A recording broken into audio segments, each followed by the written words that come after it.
అందరికీ నమస్కారం. ఏపీ టుడేకి స్వాగతం. నిన్న పవన్ కళ్యాణ్ గారు సనాతన ధర్మం స్థాపన కోసం ఒక కమిటీని వేయాలని, సనాతన ధర్మాన్ని రాజ్యాంగంలో చేర్చేసేయాలని నిన్న ఒక డిక్లరేషన్ పెట్టాడు.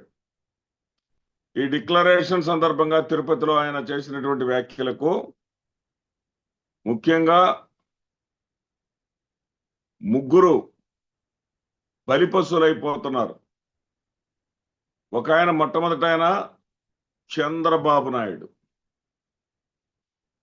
రెండో వాళ్ళు హిందువులుగా జీవిస్తున్న వాళ్ళు, మూడో వాళ్ళు శూద్రులు అని పిలువబడే వాళ్ళందరూ, అంటే క్షత్రియులు, బ్రాహ్మలు, వైశ్యులు తప్ప మిగిలిన వారంతా కూడా. ఇదంతా ఏంటి సార్, అన్ని మాటలు ఆయన ఎక్కడన్నారు సార్ అని మీరు అనుకుంటారేమో. అన్నీ అన్నాడు ఆయన. ఇక్కడ ఆయన ప్రవచనాలు ఎలా ఉన్నాయంటే, ఆయన ప్రవచనాలు సనాతన ధర్మాన్ని పాటించాలి అన్నారు. సనాతన ధర్మం పాటించడం అంటే ఏంటో తెలిసే అన్నారా పవన్ కళ్యాణ్ గారు మీరు? సనాతన ధర్మం పాటించటం అంటే 8 సంవత్సరాలకే బాలికలకు పెళ్లి చేయాలి. స్త్రీ యొక్క స్వాతంత్ర్యం అనేది స్త్రీని బయట తిరగనివ్వకూడదు. అందుకే మీరు పదే పదే డొక్కా సీతమ్మ గారి పేరెత్తుతా ఉంటారే.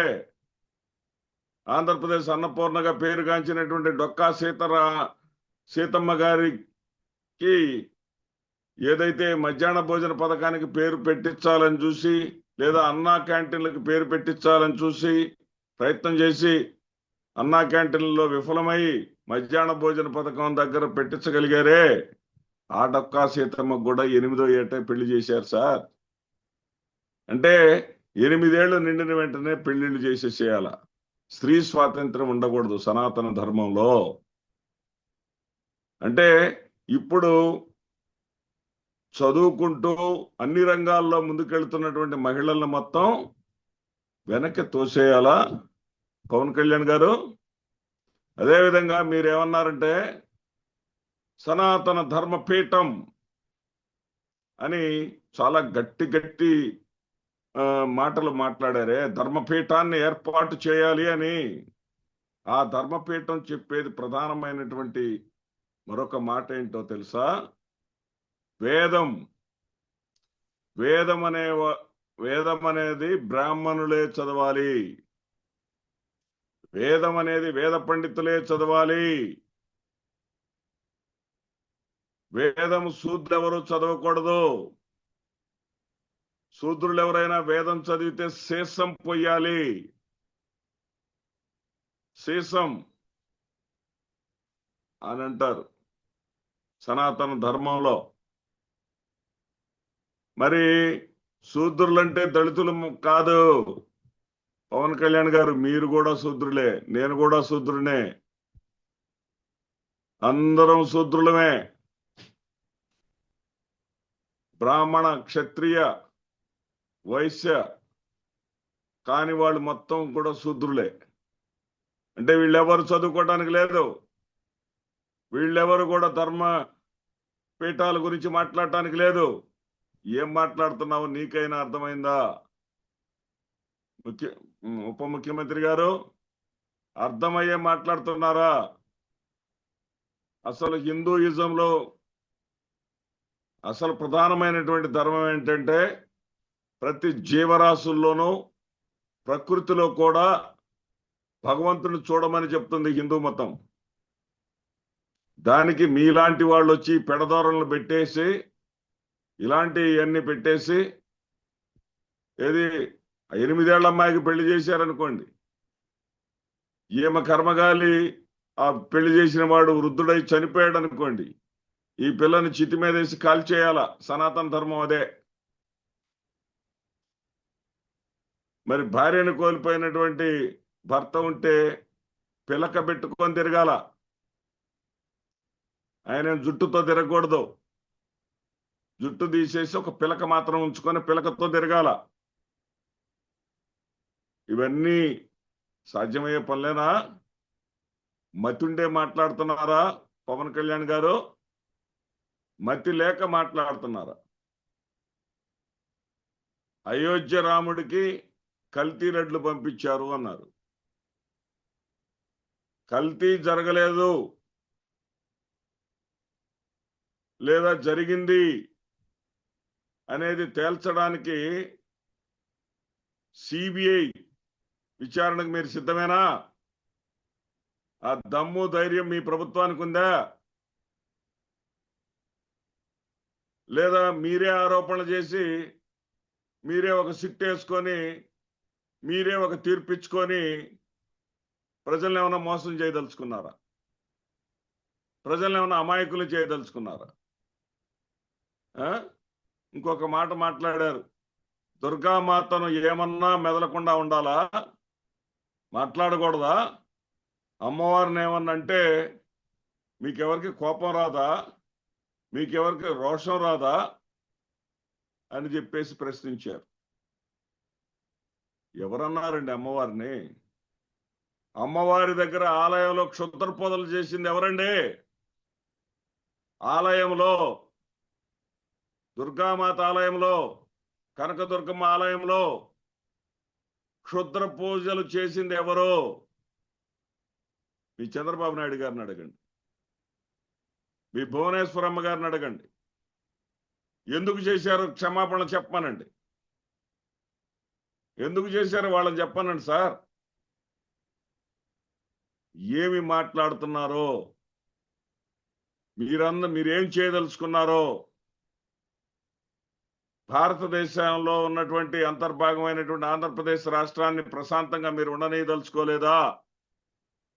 ఈ ప్రశ్నకు మీరు సమాధానం చెప్పండి. మీరు గొడవ పెట్టుకోవటానికి వచ్చారా? అధికారంలో ఉన్న మీరు ఎవరి మీద గొడవ పెట్టుకోవటానికి వచ్చారు సార్?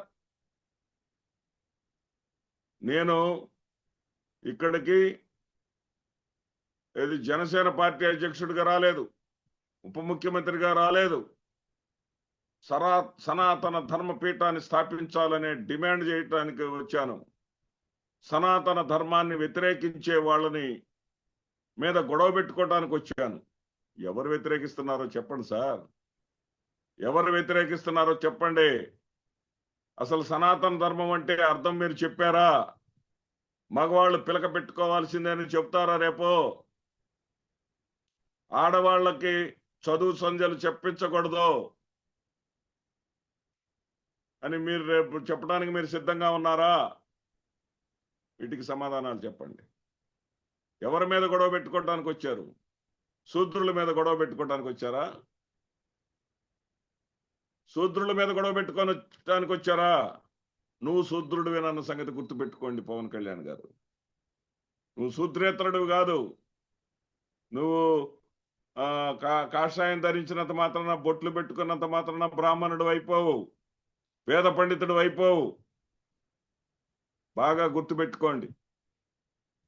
డిప్యూటీ సీఎంగా పెట్టలేదు, జనసేన పార్టీ అధినేతగా నేను ఈ మీటింగ్ పెట్టలేదు అన్నారే.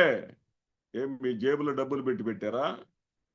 మీటింగ్ ఖర్చు అంతా రాష్ట్ర ప్రభుత్వాన్ని కదా, దాన్ని రాష్ట్ర ప్రభుత్వ అధికారులు కదా దాన్ని చూసుకుంది, రాష్ట్ర ప్రభుత్వ పోలీసులు కదా దానికి బందోబస్తు ఇచ్చింది, దయాస్తో మొదలుకొని మొత్తం ఖర్చు పెట్టుకుంది రాష్ట్ర ప్రభుత్వం కదా. ఎన్నాళ్ళు ప్రజలను మోసం చేస్తారు సార్ మీరు? ఎన్నాళ్ళని మోసం చేస్తారు? కూతురుతో డిక్లరేషన్ ఇప్పించారన్నారే, మైనర్ అయినటువంటి కూతురు చేత డిక్లరేషన్ ఇప్పించారు. మేజర్ అయినటువంటి నీ భార్య చేత డిక్లరేషన్ ఎందుకు ఇప్పించలేదండి? కూతుర్ని కొండలతో భార్యను మర్చిపోయి వచ్చారా? భార్యను మర్చిపోయి వచ్చారా? డిక్లరేషన్ మీద సంతకం పెడితే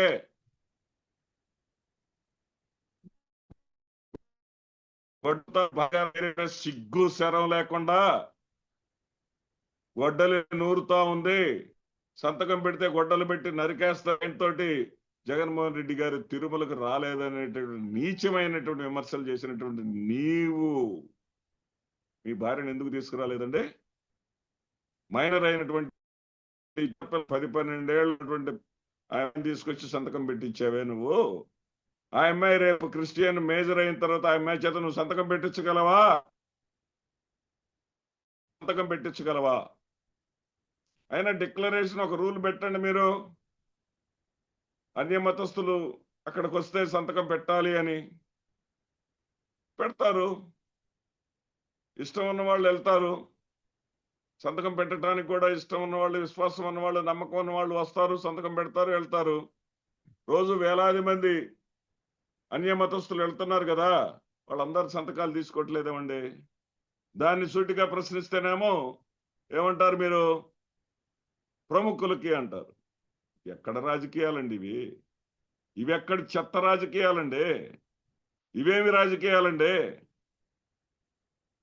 మరొక్క మాట అన్నారు, దశాబ్దాల క్రితం శ్రీరాముడిని చెప్పులతో కొట్టారు, శ్రీరాముడి చిత్రపటాన్ని అన్నారు.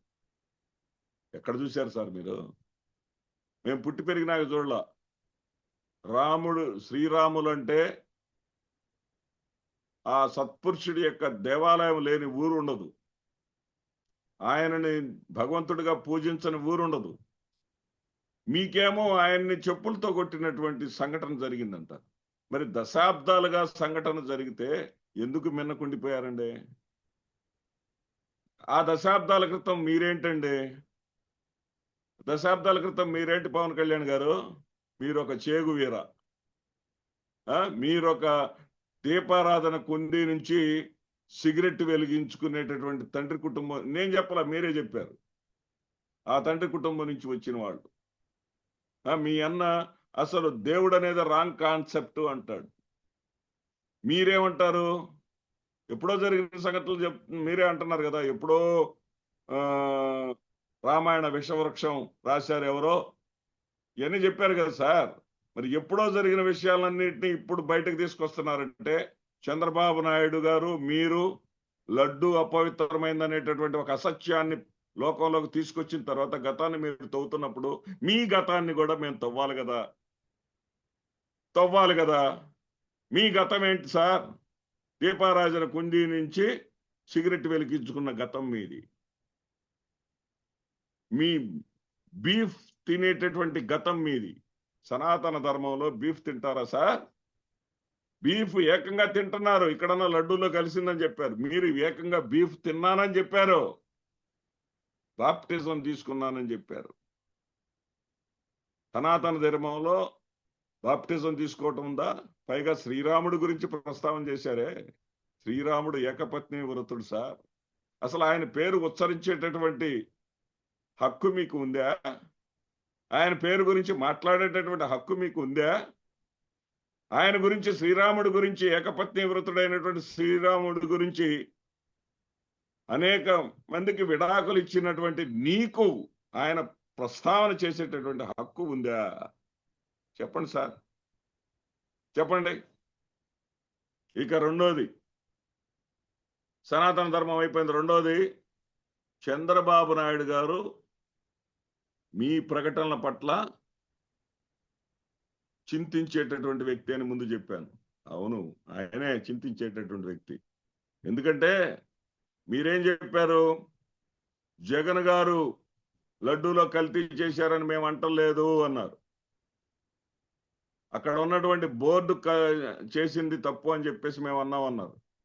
మరి చంద్రబాబు నాయుడు గారు అట్ట అంటలేదు సార్. చంద్రబాబు నాయుడు గారు జగనే చేశాడు, జగనే గెలిపాడు.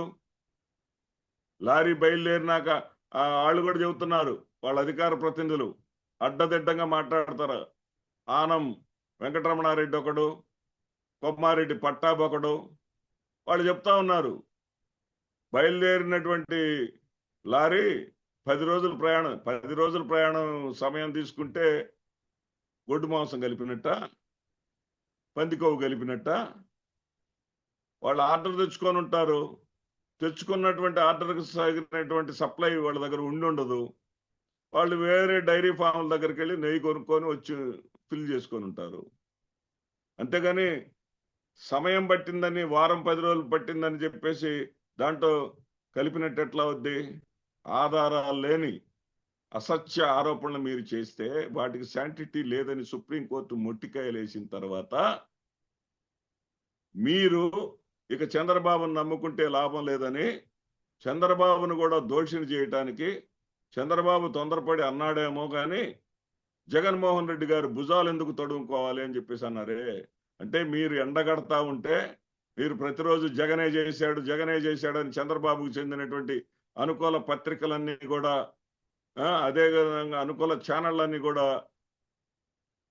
వినాశకరంగా ప్రజలలో మతభేదాలు రెచ్చగొట్టే విధంగా జగన్ క్రిస్టియన్ ఆచరిస్తాడు కాబట్టే డిక్లరేషన్ మీద సంతకం పెట్టడానికి కూడా ఇష్టపడలేదనేటటువంటి తుచ్చమైనటువంటి ప్రచారాలు.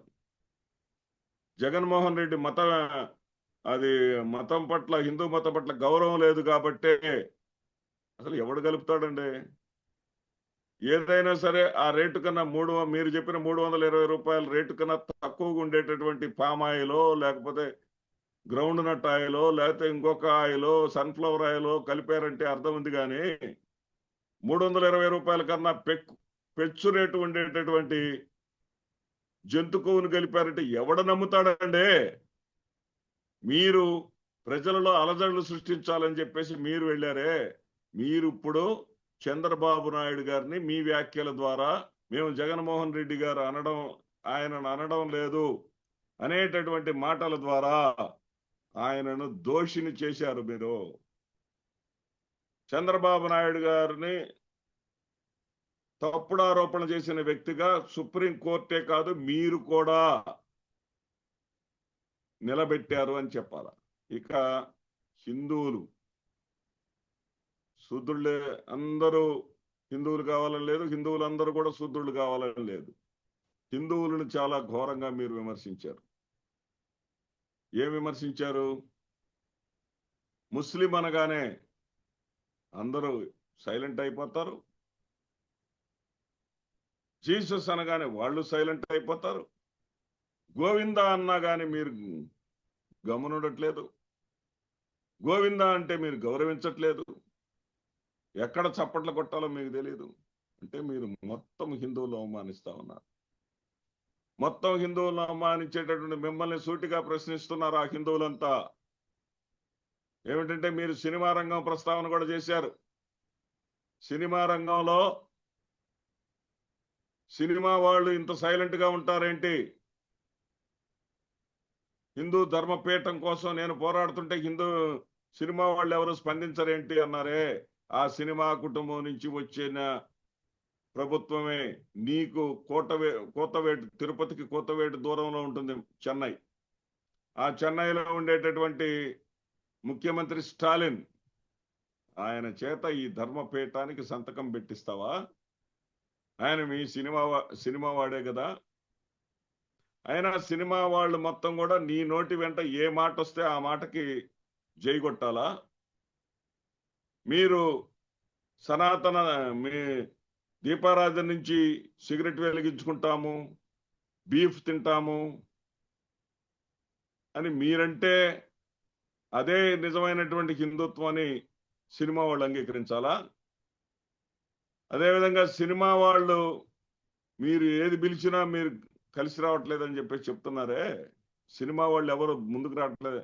సినిమా వాళ్ళకి ఏదన్నా ఆపదొస్తే మీరేమన్నా పట్టించుకుంటున్నారా? నాగార్జున కుటుంబాన్ని, తోటి సినిమా నటుడే కదా, నీకన్నా గొప్ప స్టారే కదా ఆయన. ఆ నాగార్జున గారిని, వారి కుటుంబాన్ని అనవసరంగా రాజకీయాల్లోకి కొండా సురేఖ గారు లాగితే మీరు ఎక్కడున్నారు సార్? కనీసం మీ మెగా ఫ్యామిలీ తర్వాత ఒక్కరైనా నోరు విప్పారా? ఒక్కరైనా సరే మాట్లాడారా? ఇది తప్పని అన్నారా? ఎక్కడైనా సరే అన్నారా? కాబట్టి మీరు ఈ యొక్క హిందువులని అగౌరవపరిచిన వాళ్ళు ఎవరంటే మీరు. హిందువుల్లో ఉన్నటువంటి మత సామరస్యాన్ని దెబ్బతీయాలని ప్రయత్నం చేస్తున్నటువంటి దుష్టబుద్ధి కలిగినటువంటి వ్యక్తి ఎవరన్నా ఉన్నారంటే అది మీరు. హిందువులను మిగతా వాళ్ళ దృష్టిలో శత్రువులుగా మార్చాలని ప్రయత్నం చేస్తున్నారు. ఎప్పుడో పూర్వకాలంలో ఉండేటటువంటి క్రూసేడులను తీసుకొచ్చి ఆంధ్రప్రదేశ్ రాష్ట్రంలో ఒక వ్యక్తిని రాజకీయంగా ఎదుర్కోలేక జగన్మోహన్ రెడ్డి అనేటటువంటి జనంలో పేరు ప్రతిష్టలు ఉన్నటువంటి వ్యక్తిని, పలుకుబడి ఉన్నటువంటి వ్యక్తిని, జనం హృదయాల్లో స్థానం సంపాదించినటువంటి వ్యక్తిని నేరుగా ఎదుర్కోవటం చేతగాక సనాతన ధర్మాన్ని వ్యతిరేకించే వారితో గొడవ పెట్టుకోవటానికి వచ్చానన్నారే, ఆ సనాతన ధర్మాన్ని వ్యతిరేకించే వాళ్ళు ఎవరో పేరు చెప్పేటటువంటి దమ్ము ధైర్యం లేనటువంటి నీకెందుకయ్యా రాజకీయాలు? నీకెందుకయ్యా ఉప ముఖ్యమంత్రి పదవి? ఉప ముఖ్యమంత్రి పదవిలో ఉండేటువంటి నీవు రాజ్యాంగం ప్రకారం ఏ రకమైన ప్రమాణ స్వీకారం చేశావు? మతాలకు కులాలకు అతీతంగా రాజ్యాంగాన్ని పరిరక్షిస్తానని చెప్పి ప్రమాణం చేసేవే, ఆ రాజ్యాంగంలో ఏమి రాసి ఉందో కూడా తెలియకుండా ఈ యొక్క ఇస్లాం దేశాలని ముస్లింలు ఉన్న ప్రాంతం అంతా ఇస్లాం దేశాలుగా ప్రకటించుకున్నాయి. మనం స్వాతంత్రం ఇప్పించినటువంటి బంగ్లాదేశ్ కూడా ఇస్లాంలో కలిసిపోయింది. ఇప్పుడు ఏమైంది బంగ్లాదేశ్? ఏమైంది బంగ్లాదేశ్? ప్రజలు ఎన్నుకున్నటువంటి ప్రభుత్వాన్ని 6 నెలలు తిరగకుండా తరిమి పారేసింది. అట్లా ఉంటది సార్ మతరాజ్యం అంటే. కనీస జ్ఞానం, ఇంగిత జ్ఞానంతో మాట్లాడండి.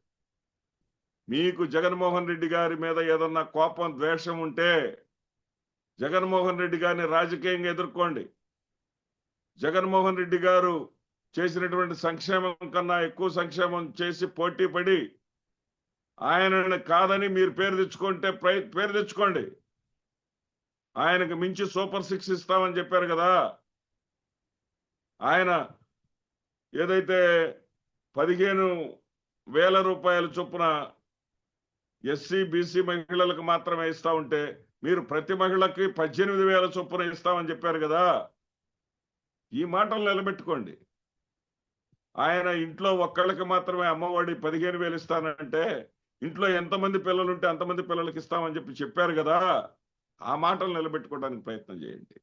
ఆ మాటలు తప్పించడానికి జగన్మోహన్ రెడ్డి గారిని ఐసోలేట్ చేయాలని మీరు వేసేటటువంటి పిచ్చి వేషాలకు మీకు పెచ్చెక్కింది అనుకుంటారు తప్ప మీ గురించి ఎవరు కూడా ప్రజలు మీ మాటలు నమ్ముతారని అనుకుంటే మీకన్నా అమాయకులు మరొకళ్ళు ఉండరు. గుర్తుపెట్టుకోండి. ముందుగా మీరు చంద్రబాబు నాయుడు గారికి క్షమాపణ చెప్పండి. చంద్రబాబు నాయుడు గారికి చెక్ పెట్టదలుచుకున్నారా? తెలుగుదేశం పార్టీని నాశనం చేయదలుచుకున్నారా? తెలుగుదేశం పార్టీని పక్కకు తోసేసి భారతీయ జనతా పార్టీని అడ్డం పెట్టుకొని మీరు ముఖ్యమంత్రిగా రాదలుచుకున్నారా? ఏ విషయం ఆయనకి వివరించి చెప్పండి. అదేవిధంగా శూద్రులందరికీ వాళ్ళ యొక్క స్వాతంత్ర భావాలని వాళ్ళు ఆర్థికంగా, సామాజికంగా, రాజకీయంగా ఎదగటాన్ని మీరు అడ్డుకోదలుచుకున్నారా? వాళ్ళకి సమాధానం చెప్పండి. అదేవిధంగా హిందువులందరినీ ఇతర మతాన్ని ఆచరించే వాళ్ళ దృష్టిలో హిందువులందరినీ శత్రువులుగా చేయదలుచుకున్నారా? వాళ్ళకి సమాధానం చెప్పండి. వీటికి మీ 3 ప్రశ్నలకు మీరు సమాధానం చెప్పండి. నిన్నటి మీ యొక్క ప్రసంగం మొత్తం కూడా దుర్మార్గమైనటువంటి ప్రసంగం, రెచ్చగొట్టేటటువంటి ప్రసంగం, రాజ్యాంగానికి పనికొచ్చేటటువంటి ప్రసంగం కాదు. రాజ్యంలో నివసించేటటువంటి ప్రజల మధ్య చుచ్చు పెట్టేటటువంటి ప్రసంగం అన్న సంగతి గుర్తు పెట్టుకోండి పవన్ కళ్యాణ్ గారు. నమస్తే.